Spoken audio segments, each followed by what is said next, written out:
有一个住伫个新竹竹东17岁少年的，讲欠朋友修理车的费用2万5，怎互掠去活活拍死，尸体等伫个宜兰头城的山区。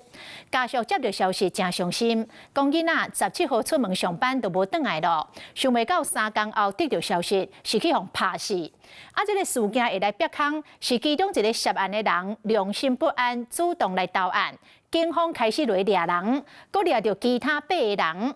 这9个嫌犯当中，有一个竟然是海军的中士，阁有4个也未成年。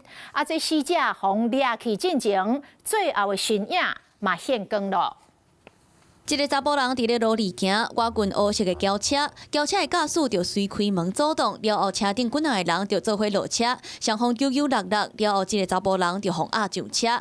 那伊就是互拍死，佮互等尸体伫咧头城的战死死者，这是伊最后的身影。不过家属无法度佮再含伊见面，心拢要碎啊！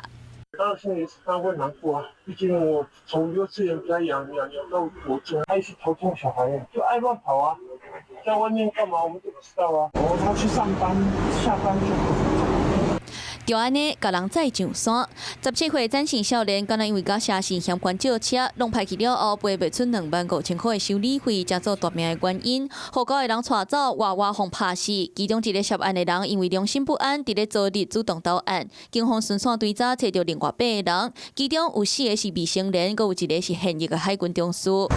涉案的海军中士伫咧苏澳的军港服役，访问到涉犯命案，海军舰队回应，所属的士官敢若涉刑事案件，会秉公处理，全力配合严刑侦查。回国事发经过，战死死者17下晡伫咧新竹竹东的住家，互人带走了后，再到尖石乡互拍死。锁落来18半暝，嫌犯驶车到宜兰头城的山区等尸体，落山的路里甲凶器弹掉。18日透早，死者的老母通报囡仔失踪，一直到20有涉案的人投案，规个案件才互压出来。谢姓等5名被告涉犯刑罚掳人勒赎致死，3人以上私刑拘禁致死罪，嫌疑重大。所犯为重罪。新竹地检署指出，涉事等5个被告已经向申请羁押禁见。另外涉案的4个未成年的囡仔，获警方改送到新竹地院少年法庭审理。